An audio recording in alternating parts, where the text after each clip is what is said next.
At the dinner table last Friday, my younger brother dangled a shiny new set of Mustang keys and grinned like he'd won the lottery. Dad reached over, clapped him on the back, and said loud enough for everyone to hear, "That's my boy. He's been through a lot. He deserves something nice for once." Mom nodded, smiling at me like I was supposed to cheer too. I just smiled back, finished my chicken, and when I got home, I opened my banking app and canceled every single automatic payment I'd been sending them for years. The next morning, my phone exploded. My name is Shannon. I'm 36, a single mom to a 9-year-old, and until that night, I was the family's invisible bank account. I'm the senior project manager who works 60-hour weeks in Charlotte, North Carolina, the one who makes sure the lights stay on 3 houses away without anybody ever saying thank you. I thought it would always be that way. Turns out all it took was one set of car keys and 20 grand I never agreed to celebrate. If you've ever been the sibling everybody counts on while they count you out, keep watching because this one's for you. Hit that subscribe button and let's get into exactly what happened next. I didn't become their emergency fund overnight. It started small and just never stopped. My alarm still goes off at 5:30 every weekday because Sophie has to be at school before the bell at 7:45, and the traffic on 485 is unforgiving if you leave even 10 minutes late. I make her lunch the night before, usually turkey on whole wheat with the crusts cut off. The way she likes, add a yogurt and an apple, then set the coffee maker so all I have to do in the morning is hit the button. By 6:15, we're in the car singing whatever pop song she's obsessed with that week, and I drop her at the curb in Ballantyne with a quick kiss before heading uptown to the office.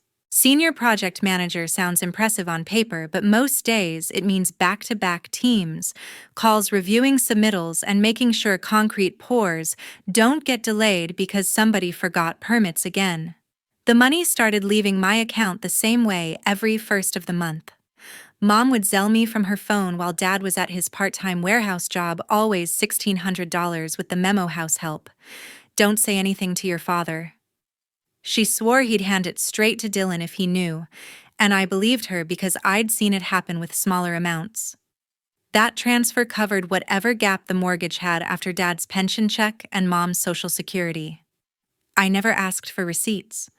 I just hit accept and watched my own savings rate drop to almost nothing. Dylan's car insurance was another quiet deduction. When his old Mustang's policy came up for renewal, his credit was too wrecked from missed credit card payments and a couple of repossessions, so the agent put it under my name to keep the rate low. $600 every 6 months, taken out automatically before I even opened the envelope. Later, when the utility bills started arriving with $300 overages because Dylan ran gaming computers 24/7 and kept the thermostat at 68 year-round, Mom texted small favor and I Venmo'd the difference without complaining. Dad's diabetes turned into its own expense line. The Medicare gap coverage he had still left hundreds in copays for insulin and test strips every 90 days. The pharmacy on Moretz Avenue knew my card number by heart. 400 here, 280 there, always with Mom's follow-up message, "This is between us girls. Your father has too much pride to ask." Pride never stopped him from eating the steaks I bought on my Costco runs, or watching the premium channels I paid for on their cable bill when it randomly got shut off. Dylan's college loans were the slowest bleed. He dropped out of UNC Charlotte after 3 semesters, decided the engineering program wasn't for him, and the Parent Plus loans Mom co-signed went straight to collections. The calls came to my phone because I was the only one with verifiable income. I refinanced them into my name just to stop the ringing. $230 a month for the next 12 years deducted the same day my paycheck hit.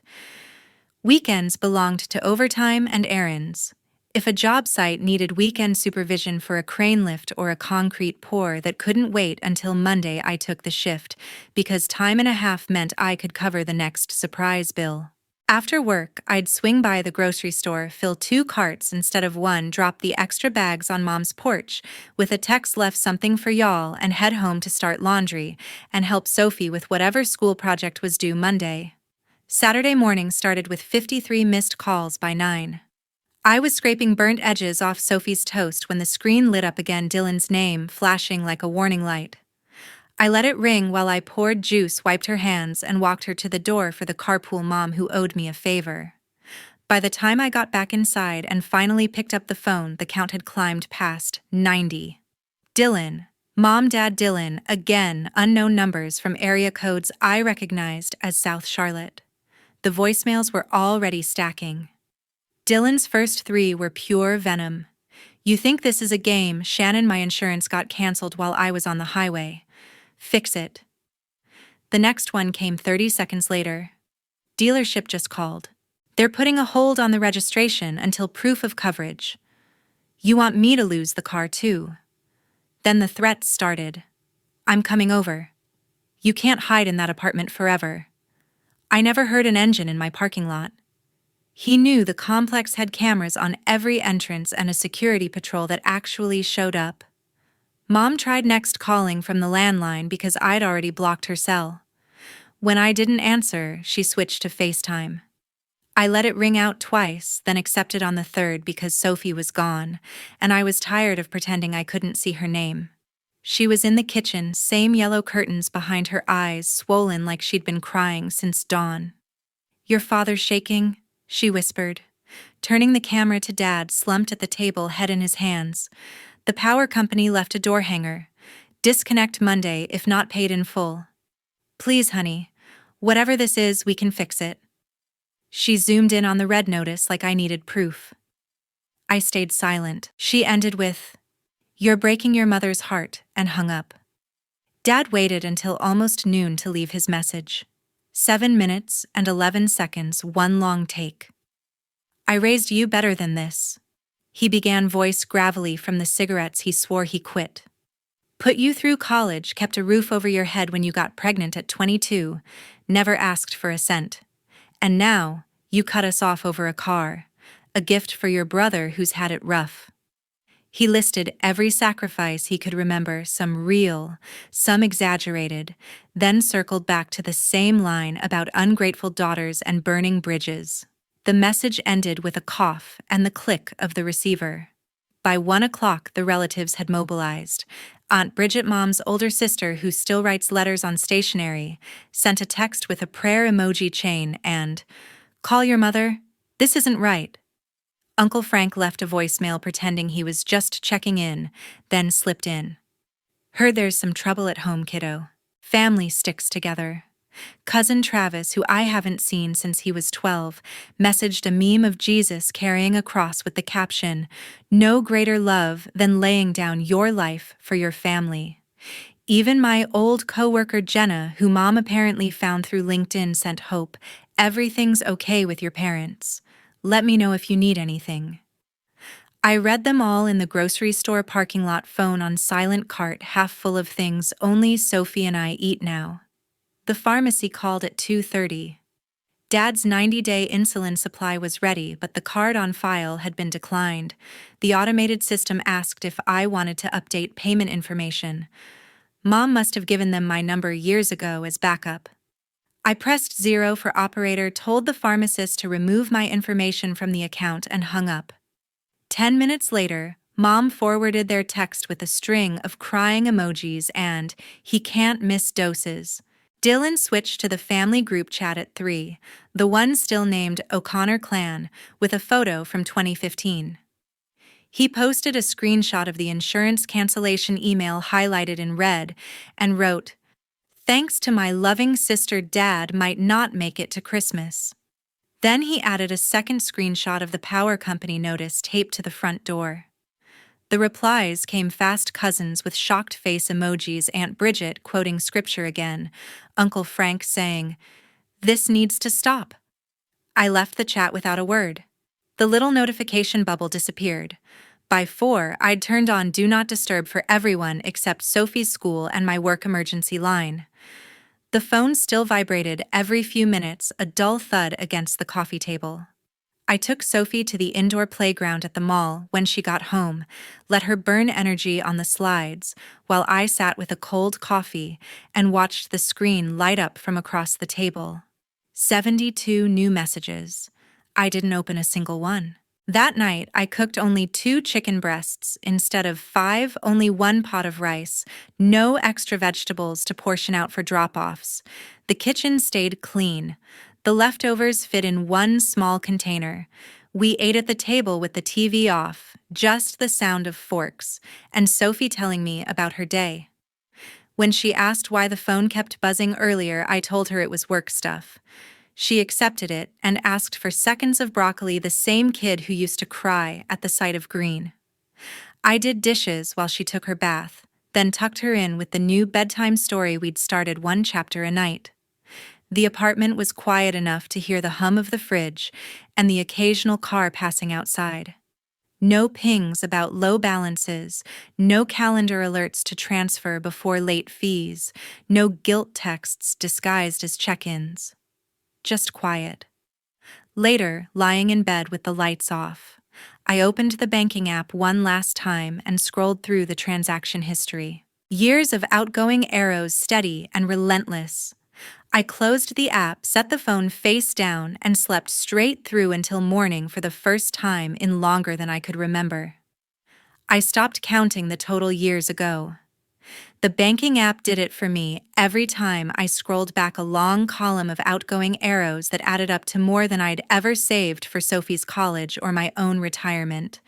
It was just how things were, until they weren't. Last Friday, I drove to my parents' house in South Charlotte after work expecting the usual. The driveway was already full when I pulled up. Dylan's old beater pushed to the side to make room for something red and shiny under a cheap car cover Dad must have bought for the occasion. Sophie was with the sitter again because these family dinners never ended early, and I figured 1 more hour of overtime wouldn't hurt. Mom met me at the door with that excited smile she only used when Dylan had news, ushered me straight to the dining room, where the good plates were already out. Dylan stood up the second I walked in, grabbed something from the sideboard and slapped a set of keys on the table hard enough to make the glasses jump. "Guess what, sis," he said, holding the fob up so the Mustang logo caught the light. 2023 GT Premium Package, 20 grand down, the rest financed. Dad surprised me this morning. Dad sat at the head of the table looking prouder than the day Dylan graduated high school, arms crossed over his chest like he'd just won Father of the Year. "My son's been through hell the last couple years," he announced to nobody in particular. Job market's brutal crypto crash wiped him out, but he never gave up. A man needs to reward loyalty like that. Mom reached across and patted Dylan's hand, then turned to me with the expression she wore when she was about to say something she thought was fair. "You've always had everything handed to you, Shannon. Great career. Nice apartment, Sophie, in that good school district you pay extra taxes for. Let your brother have something nice for once. It's not like you need another car."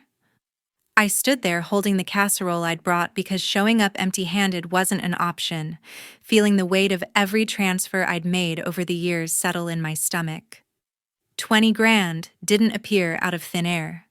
Dad had mentioned restructuring his retirement money a few months earlier, said the market was strong, and he wanted to help Dylan get ahead. I'd assumed it was talk. Turns out he'd cashed out the entire 401k early, eaten the 10% penalty plus state and federal taxes that chewed up almost 40%, then borrowed the rest against his pension through the credit union where his old buddy still worked. They kept it quiet because they knew exactly what I'd say if they asked. Dylan kept going, describing the exhaust note, the leather seats, how the salesman threw in tint for free, because Dad haggled like a pro. Mom added the running commentary about color choices and how grown-up Dylan looked in the driver's seat when they test drove it. Dad told the same negotiating story twice, each time making the discount bigger. Nobody asked how my presentation went that morning, or whether Sophie's math grade came up. I set the casserole down, took my usual seat, and listened to them plan the first road trip Dylan would take now that he had reliable wheels. Mom wondered if the new car had enough trunk space for coolers. Dad talked about upgrading the garage outlet for a future charger, even though it was gas. Every time I opened my mouth to speak, someone topped me with another detail about horsepower or interest rates. When Mom brought out the store-bought cake chocolate with extra frosting, because that's Dylan's favorite, she made sure to say it was on sale, unlike some people who can afford the fancy bakery.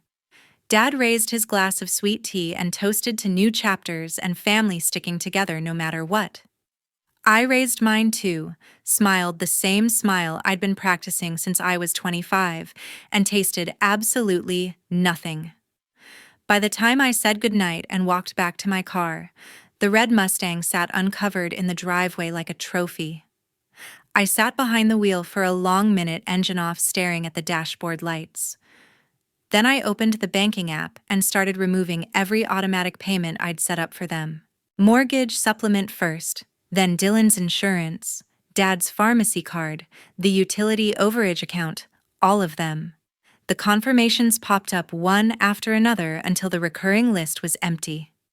I backed out of the driveway without looking at the new car again and drove home with the windows down, letting the cool November air fill the silence.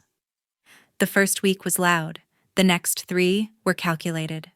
Mom wasted no time turning the internet into her courtroom.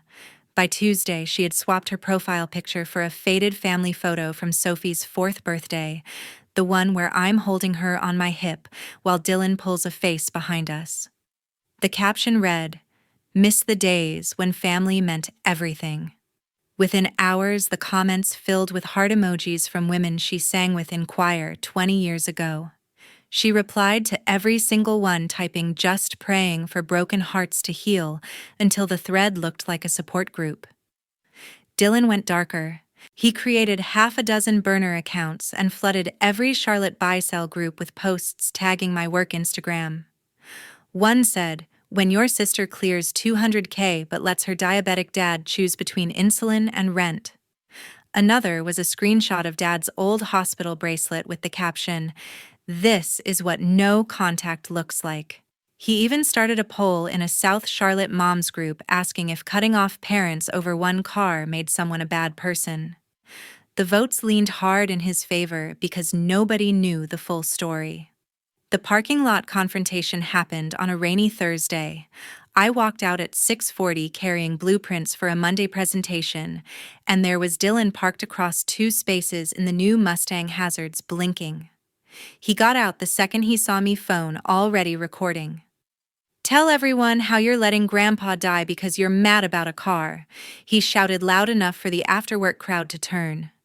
Security rolled up before he finished the sentence. The guard recognized me, asked Dylan to leave, and wrote down the plate when he refused. I filed the online police report from the lobby computer before I even reached my car. 10 minutes, case number issued, done. Mom tried the grandchild weapon next.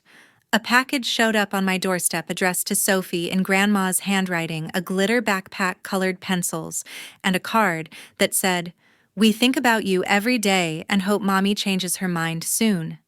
Sophie asked why Grandma never FaceTimes anymore. I told her sometimes grown-ups need space and left it at that. The backpack went to the donation pile. By week 4, the indirect attacks stopped working, so they went nuclear on money.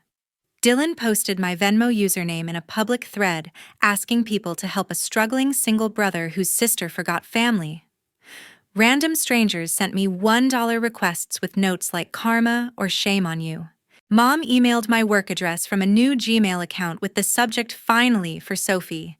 The body was a single line: "Your daughter deserves to know both sides of her family." HR flagged it the same day.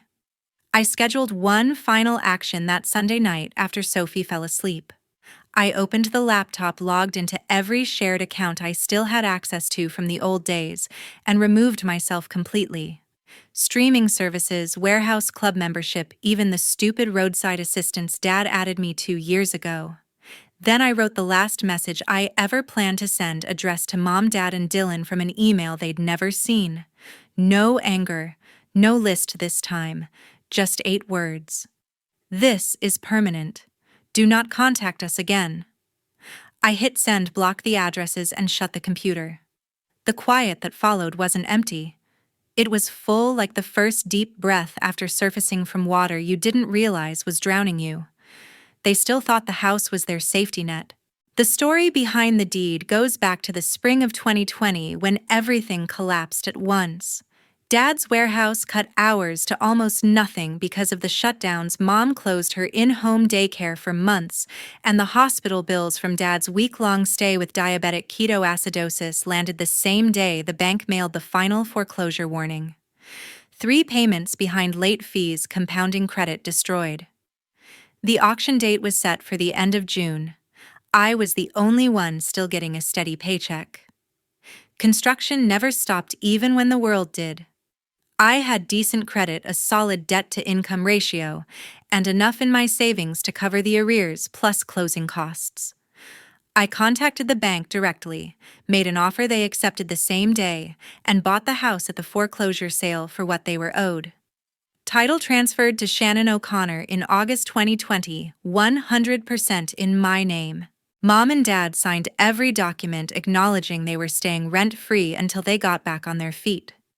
They cried, thanked me, promised it was temporary. I believed them. They always knew it was my house. Property tax statements came to my apartment every December. The insurance renewal listed me as owner and insured, and when the roof needed replacing 2 years ago, I paid the $23,000 out of pocket. Mom used to laugh and call me their accidental landlord. They just never believed I would treat them like tenants. After my last email disappeared into the void with no reply, I scheduled a meeting with my real estate attorney, Mrs. Elena Rivera, the same woman who handled the foreclosure purchase 5 years earlier. We met at her office in Ballantyne, spread the original documents across the table, and mapped it out. No lease ever existed, no rent ever paid, so North Carolina law treats them as month-to-month occupants at sufferance. 60 days written notice, then eviction, if necessary. Cash for keys felt kinder. $5,000 wired the day they handed over the keys. Nothing if the sheriff had to change the locks. Mrs. Rivera drafted the notice that afternoon. Thick envelope, law firm letterhead, certified mail. Inside was a copy of the 2020 deed with my name highlighted, the signed acknowledgement from Mom and Dad that they were living there temporarily at my discretion, and the cash for keys agreement spelled out in plain English. The final line read, "This property will be listed for sale on day 61 unless vacated sooner." The green return receipt card came back 4 days later, signed in Mom's careful cursive.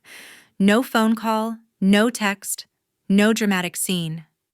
Just the quiet click of reality finally setting in. I gave them the full 60 days plus 8 extra because the moving company I hired had a cancellation. When the day came, Mrs. Rivera met me at the house with a locksmith and 2 guys from a junk removal service. The place looked smaller than I remembered. Dylan's old gaming posters peeled from the basement walls. Mom's Angel collection still lined the shelves. Dad's recliner faced the same corner of the living room. A single envelope sat on the kitchen counter addressed to Sophie with $20, and a short note I never let her read. We changed the locks, donated what was salvageable, and hauled the rest to the dump. I stood in the empty living room one last time, listening to the echo of my own footsteps, and felt the last thread snap. The house sold in 8 days to a couple relocating from California. Cash offer, no contingencies, closed in 3 weeks.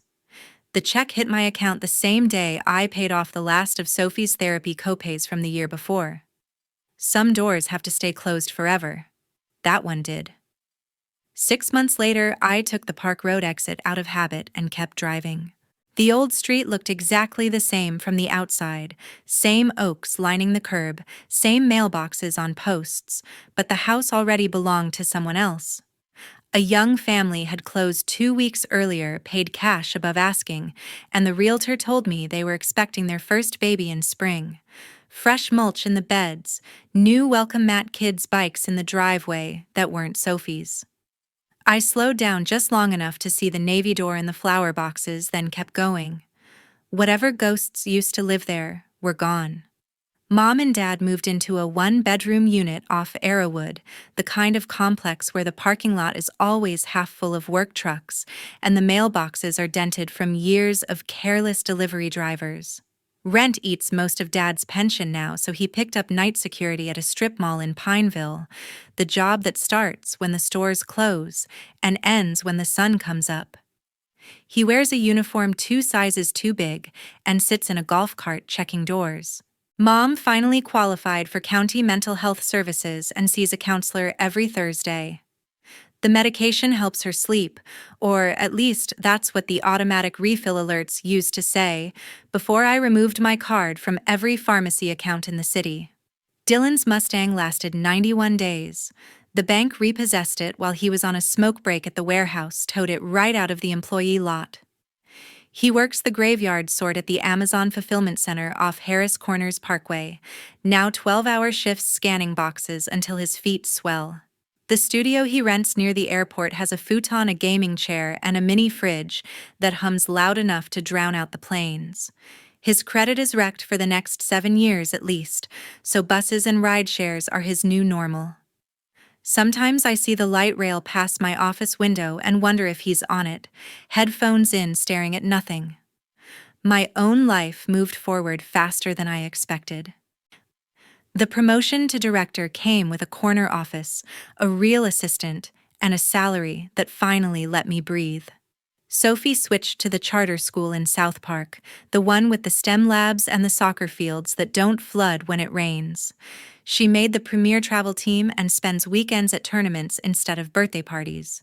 We signed her up for horseback riding lessons in Weddington because she saw a horse on TV and wouldn't let it go. The smile on her face the first time she cantered around the arena is worth every extra Saturday I work. I started dating a civil engineer named Mark who works out of our Raleigh office. Nothing serious yet, just dinners that don't involve chicken nuggets, and conversations that don't end with someone asking me for money. We laugh about permit delays and bad concrete pours, and for the first time in years, I go to sleep without calculating how much tomorrow will cost me. Therapy is still weekly. My therapist says the guilt comes in waves, but the waves get smaller if you don't fight them. She's right. Some Sundays I still feel the pull to check if they're okay, but the urge passes faster every time. I changed my number, scrubbed them from every social account, and deleted the old family photos from my phone. The storage unit with their leftover furniture got auctioned off when the bill went unpaid. Life fills the empty spaces quicker than you think. People online ask if I regret it. The answer is simple no. Regret would mean I wish I was still the emergency fund, still the safety net, still the one who smiled while everything I built for Sophie slipped away one transfer at a time. Closing that door wasn't punishment, it was protection. If you've ever been the family bank, the reliable one, the person everyone called when things got hard, but never when things were good, know this: choosing yourself isn't selfish, it's survival. And on the other side of that choice is a life that finally feels like yours. Thank you for staying until the end. If this story hit close to home, drop a comment and tell me where